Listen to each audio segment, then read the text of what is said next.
Yo voy a comenzar hablando de medicina integrativa también, pero desde otro aspecto, desde otra visión, un poco más histórica.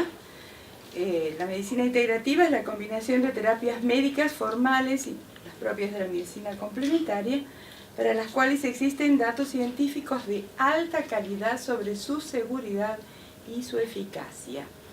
Cada vez más las personas incursionan en la medicina complementaria al momento de encarar una vida sana, recurriendo a un sinfín de terapias y disciplinas que en otras épocas no eran tan divulgadas. La medicina integrativa es un enfoque de la salud y el bienestar diferente y más amplio que entiende que toda enfermedad existe en la triple forma de cuerpo, mente y espíritu. No existe enfermedad que afecte solo una parte sin provocar alteraciones en las otras dos. La medicina integrativa se basa en tres pilares: medicina convencional, medicina complementaria y la participación activa y responsable del paciente, cuya observación es necesaria en forma integral y simultánea para lograr el objetivo de salud y bienestar de la persona. Esto lo sostiene la licenciada Susi Reich, presidente de la Asociación Argentina de Medicina Integrativa. ¿Desde cuándo hablamos de medicina integrativa? Bueno, no con ese nombre, por supuesto, pero desde siempre, pues desde que el momento en que el hombre empieza a reconocer que algo no funciona bien en su organismo, busca en la naturaleza el modo de reparar y sanar la zona afectada. Así vemos que la farmacopea que usa la medicina alopática, por ejemplo, se basa en los conocimientos del uso de las hierbas chamánicas de las comunidades aborígenes. El chamán es un individuo al que se le atribuye la capacidad de modificar la realidad y la percepción colectiva, de manera que no responde a una lógica causal. Esto se puede expresar, por ejemplo, en la facultad de crear y de curar. Chamán o shaman es un término usado para indicar este tipo de personas, presente principalmente en las sociedades cazadoras y recolectoras de Asia, África, América, Oceanía y culturas prehistóricas. El término proviene del sustantivo en idioma tungu de Siberia, shaman, el que sabe, hombre sabio, y este a su vez deriva del verbo sha, que significa saber. El conocimiento de cada parte que forma nuestro cuerpo, en esos casos con esta mirada integrativa actual, se basa en los médicos de la antigüedad. Y veamos desde muy atrás. La medicina ayurveda es el sistema holístico y preventivo de salud más antiguo de la historia humana. Fue desarrollado en la India hace más de 6.000 años en la tradición védica. La palabra ayurveda proviene del sánscrito ayu, que significa vida, y veda, ciencia o conocimiento, que se traduciría entonces como conocimiento o ciencia de la vida. Es una forma natural de crear equilibrio y fortalecer las capacidades autocurativas del cuerpo. Y ni qué decir tenemos de la medicina china o japonesa, con su herbolario, sus agujitas, la moxibustión aplicadas en puntos claves de nuestro cuerpo. Por otro lado, hay pruebas de operaciones quirúrgicas de altísima complejidad con importantes tiempos de sobrevida de los pacientes en Sumeria, en Egipto, en las comunidades originarias. Y esto implica un amplísimo conocimiento del cuerpo humano. Tanto es así que, por ejemplo, en Europa hay un museo en el que hasta el día de hoy, con los avances científicos, no se pudo descubrir cómo es posible que el médico que trabajó esos cuerpos pudo haber abstraído todo el sistema glandular, todo el sistema circulatorio, el sistema linfático, y se sostiene por sí mismo. Es algo increíble, no tiene cómo estar eso organizado de esa manera, y sin embargo está. O sea que esa persona tenía un conocimiento de medicina, es decir, del cuerpo humano y de cómo trabajarlo, que hasta el día de hoy no hay parangón. Para irnos acercando a nuestros tiempos, vemos que en 1750 el sabio francés Théophile de Bordeaux hizo un estudio no muy extenso sobre el sistema glandular, con una visión aventurada para la época. la influencia emocional en el sistema endocrino. Estoy hablando de 1750. En 1796, aparece la homeopatía. Es un sistema de medicina complementaria hoy reconocido por la Organización Mundial de la Salud y creada por el doctor Samuel Hahnemann, basado en su doctrina de lo similar cura lo similar. El doctor Hahnemann nació en Alemania y falleció en Francia. En 1920 aparece en Inglaterra el doctor Edward Bach. Plasma sus primeras investigaciones en varias publicaciones de médicas con el contexto homeopático, puesto que por un problema serio de salud que tuvo, entre las cosas que busca para salir adelante, usa homeopatía. Donde empieza a plantear a la enfermedad como un desequilibrio emocional que se produce en el campo energético del ser vivo. Si este desequilibrio, afirmará años más tarde, continúa por cierto tiempo sin tratamiento, se produce la enfermedad en el cuerpo físico. Más adelante le escribirá a un colega diciendo: la enfermedad es una suerte de consolidación de una actitud mental. Y si solo se tratara la actitud mental, la enfermedad habrá de desaparecer. Entre 1930 y 1936, año en el que fallece el Dr. Bach, se dedica exclusivamente a investigar sus esencias florales hoy tan usadas. Y aquí permítanme mencionar un caso de campo en mi gabinete, muy cercano a mí, refiriéndonos a que la enfermedad es una consolidación de actitud mental. Mi hermana pierde a su segundo hijo a los 5 años de nacido con un cáncer ganglionar. Después de la muerte del niño nacen mis 2 sobrinas, la vida continúa. Ella tiene un hijo mayor que hace 2 años y medio tiene familia con su esposa y el niño nace con una malformación. Los médicos le dicen que tiene escasamente un mes de vida. El niño ha cumplido hoy 2 años y medio. O sea, ¿a dónde quedó el diagnóstico médico? Sí tiene problemas, sabemos que puede en cualquier momento partir, vive en estado de riesgo, pero ya lleva 2 años y medio. Cuando el chiquillo nace, mi hermana, que trabaja con mi esposo en la universidad, va a trabajar con él, ella es locutora, y le dice: mira cuñado, vengo porque sos vos, porque no puedo con el trigémino. Y ella estaba toda contracturada. Los que entienden de medicina, como en el caso del doctor, sabe que el trigémino contractura todo el sector del lado que haya atacado, desfigura el rostro, incluso hay muestras como de parálisis facial del dolor que tiene. Bueno, ella se había prácticamente drogado para ir a trabajar por el dolor y mi esposo le dice: vamos a verla a la gorda. Entonces empezamos a charlar en casa y la voy llevando de a poco a ver qué era lo que le estaba pasando. ¿Qué era lo que le estaba pasando?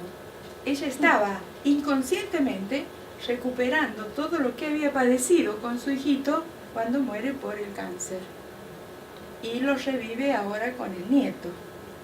Cuando se da cuenta de eso, señores, hasta el día de hoy no sabe lo que es tomar una pastilla, ha vuelto a hacer teatro, canta, baila y lo que le manden, ¿no? Entonces esto de la actitud mental que dice el doctor Bach, como digo, lo he comprobado. En 1931, vamos a seguir avanzando en el tiempo, se le otorga al doctor Otto Heinrich Warburg el Premio Nobel en Medicina por su tesis La causa primaria y la prevención del cáncer. Este médico investigó el metabolismo de los tumores y la respiración celular, particularmente de las células cancerosas.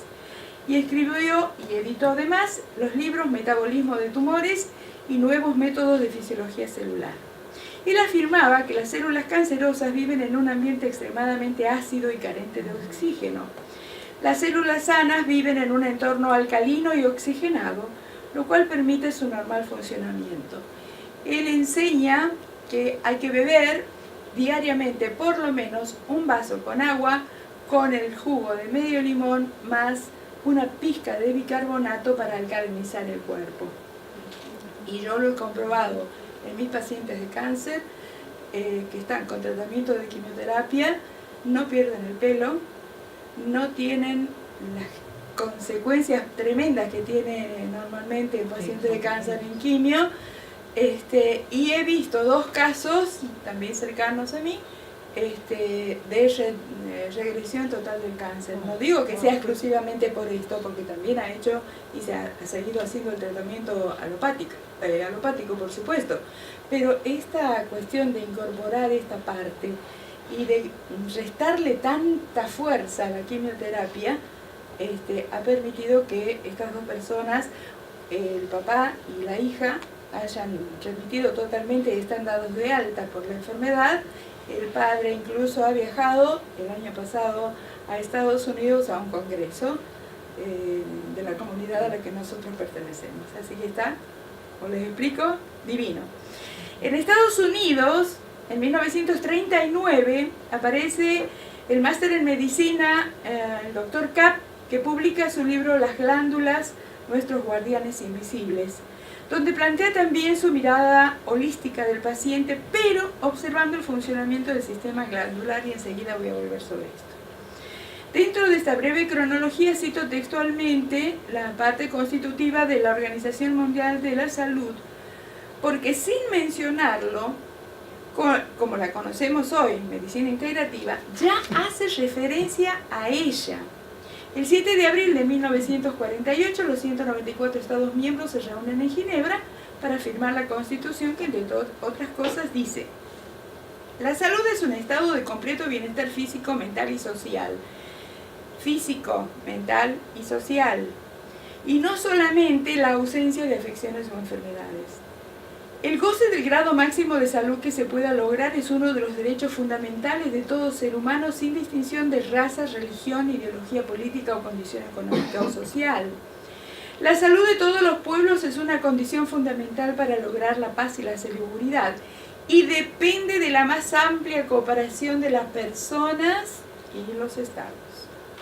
Los resultados alcanzados por cada estado en el fomento y protección de la salud son valiosos para todos. La desigualdad de los diversos países en lo relativo al fomento de la salud y el control de las enfermedades, sobre todo las transmisibles, constituyen un peligro común. El desarrollo saludable del niño es de importancia fundamental. La capacidad de vivir en armonía en un mundo que cambia constantemente es indispensable para este desarrollo. La extensión de todos los pueblos de los beneficios del conocimiento médico, psicológico y afines es esencial para alcanzar el más alto grado de salud.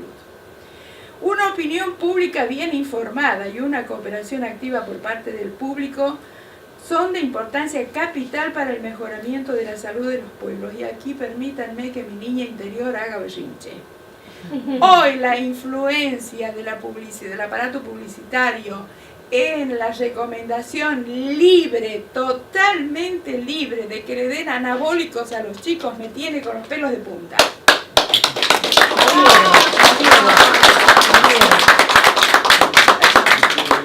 Porque realmente le enseñan al cuerpo a no elaborar por sí mismos su sanación interna, su homeostasis, que es natural en el cuerpo. Que es lo que más proporciona. Por favor. Correctísimo. Gracias. Los gobiernos tienen responsabilidad en la salud de los pueblos, lo cual solo puede ser cumplida mediante la adopción de medidas sanitarias y sociales adecuadas. Me parece que la Organización Mundial de la Salud tendría que tomar cartas en este tema que acabo de mencionar, de la publicidad. No escuche bien, ¿responsabilidad o irresponsabilidad? Responsabilidad. Queda la duda a Por favor, veces. Queda la duda a veces. responsabilidad. En años recientes, la Organización Mundial de la Salud ha reconocido como válidas algunas de las terapias complementarias para ser tenidas en cuenta en apoyo de la medicina alopática. La primera vez que escuché una referencia a la medicina integrativa fue hace muy poquito. Fue por una invitación que cursaron al MEI de mi escuela por parte de la comisión organizadora del tercer simposio de médicos y sanadores que se realizó el año pasado aquí en Buenos Aires. Este simposio, que ya lleva recorriendo varios países y va en su 7ª edición, fue creado por el doctor Francisco Barnosel, apoyado por un grupo de médicos de Barcelona en el año 2013. El doctor Barnosel nació, como digo, en Barcelona, es hijo de médico, él mismo es médico, especialista en neurología y rehabilitación, experto en electromiografía, una técnica de diagnóstico neuromuscular. Es además autor del libro Entre dos aguas, la experiencia de un médico con las terapias alternativas, edición Luciérnaga, donde habla de esta nueva opción de trabajar en conjunto con los terapeutas y sanadores. Él comenzó hace una década a preguntarse por qué algunos pacientes desahuciados escapaban de la muerte. Comenzó a investigar estas terapias complementarias tras ver cómo 2 pacientes a los que le daban unos 2 meses de vida llegaron a vivir más de 8 años. Así empezó a investigar las terapias que lo llevó a recorrer el mundo, lugares, investigando, probando sobre sí mismo los efectos. Él mismo dice, van a leer, en el prólogo del libro, dice, van a leer la historia real de lo que me ha pasado cuando empecé a investigar por qué muchos pacientes mejoran o se curan mediante métodos raros que no sabía que existían. Me he prestado como conejillos de India a recibirlos en mi propia piel para tener información de primera mano y poder sentirlos en mi cuerpo. He trabajado con sanadores, chamanes, he tenido largas conversaciones con médiums, curanderos y otras personas inclasificables que me han ayudado a entender por qué ocurren muchas cosas en el mundo de la medicina natural. Dije que volvería sobre el Dr. K. Y ahí ya entro en lo que a mí me interesa. Le pido a mi asistente, por favor, que vaya pasando las diapositivas desde la segunda en adelante. He puesto las diapositivas porque en línea general ya todos ustedes conocen las glándulas, su funcionamiento, claro. Y tiene un agregado más, las enfermedades, y tiene un agregado más que es la función emocional y cómo las emociones afectan a la glándula. Entonces, para no releer lo que ya se sabe, lo van leyendo ustedes mientras yo sigo hablando. Sí. Mencioné, digo que volvería sobre el Dr. K. Mi papá, sabiendo de mi atracción por el mundo de la medicina y no pudiéndome pagar una carrera de medicina, en un momento me regala las glándulas, nuestros guardianes invisibles. El Dr. K había titulado esta obra al comienzo, una historia de cómo funciona la vida de los seres humanos, que me puso en contacto con esta mirada diferente de las enfermedades mucho antes de iniciarme como terapeuta, y a ser consciente de que el normal funcionamiento de nuestro cuerpo está relacionado con un estado lo más cerca posible a la calma mental y emocional. Y así, de este modo, nuestro sistema vegetativo nos puede cuidar dentro de su normal interconexión.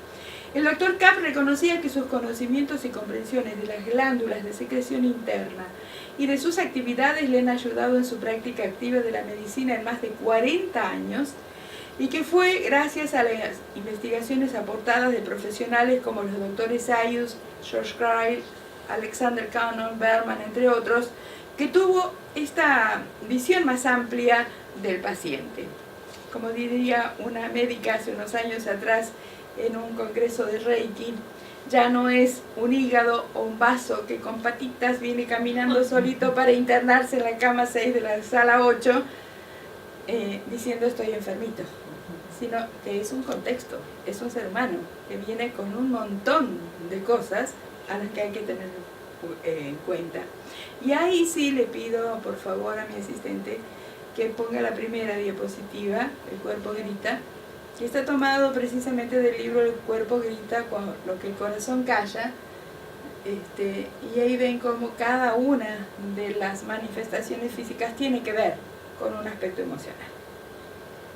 El mismo Dr. K, cuya carrera la desempeñó en el Valle de Santa Clara y el centro de California en Estados Unidos, fue muy reconocido por sus colegas por la eficiencia y la gran habilidad en los diagnósticos debido al profundo conocimiento de los mecanismos y funciones invisibles que actúan en nuestro cuerpo. Él enseñaba a sus pacientes cómo y por qué, a través de sus pensamientos, acciones y sentimientos, ellos mismos bloquean el normal funcionamiento de esta maquinaria maravillosa que es nuestro cuerpo, generando las enfermedades. En el libro sostiene que hay ciertos sitios y puntos en los que la mente, los sentimientos y el espíritu transmutan su poder, autoridad y dominio sobre la energía nerviosa, la sangre, la reacción de los órganos de manera intangible, imperceptible y altamente refinada, actuando como guardianes de la vida del ser humano, controlando y regulando los procesos químicos y materiales que constituyen y construyen el cuerpo humano. Estos sitios o puntos son las glándulas endocrinas y sus hormonas, cuya historia evolutiva es la historia del desenvolvimiento de la raza humana y que obviamente aún no se ha completado porque la raza humana continúa perfeccionándose en su desarrollo. Por tanto, continuará también descubriéndose más funciones y relaciones entre ellas.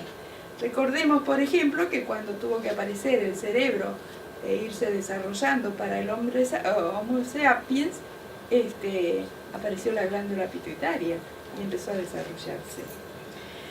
Como ejemplo de otra glándula, citaré al vaso.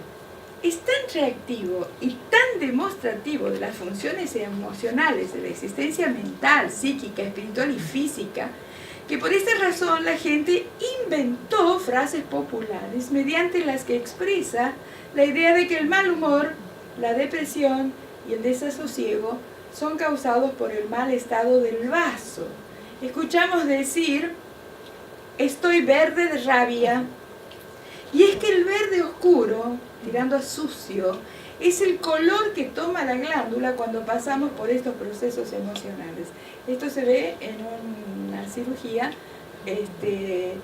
y el color original del vaso es un rojo amarronado, ¿no? Cuando nos ponemos de malas, se vuelve verde. Al comienzo también mencioné antiguos conocimientos sobre las glándulas y la medicina integrativa. Vamos a hablar, y ya con esto termino, de la tiroides. Los médicos en las escuelas templos de Egipto conocían muy bien el sistema glandular y activaban su funcionamiento, escuchen bien, con toques sanadores y sonidos vocales. Por ejemplo, activaban la glándula tiroides con el sonido vocal so y apoyaban sobre la glándula el dedo mayor, índice y pulgar. Por su parte, los orientales estudiaron el sistema de chakras y enseñaron que cada una de ellas tiene asiento en una glándula. Además usan también sonidos vocales y toques sanadores para activarlas. En el ejemplo que les cito de tiroides, que corresponde al chakra laringio, los orientales usan el sonido ham. Y aquí vemos dos coincidencias. El sonido so, que era usado por los egipcios, y el sonido ham, que usan los orientales, para los que entienden algo de música, se emite en la nota musical fa de la escala central del do central. Y usan también, igual que los egipcios, el dedo mayor, el dedo índice y el dedo pulgar. ¿Por qué? Porque en estos dedos están las terminales de 3 meridianos importantísimos. La esperanza para el futuro de una perfecta práctica de la medicina integrativa es que docentes, sacerdotes, educadores sanitarios, terapeutas y médicos, como dice la Organización Mundial de la Salud, unan sus conocimientos, actuando cada uno en su área o de manera mancomunada para educar a la población, siguiendo el camino natural que es el que la propia madre naturaleza emplea para completar la expresión evolutiva de la vida. En la última imagen, por favor, las dos últimas, vemos los abordajes que podemos tener desde la medicina integrativa para tratar las glándulas y sus patologías. Y como ven, la mayoría de esos abordajes las dicta nuestra universidad. Así que gracias por pertenecer a la universidad. Y gracias por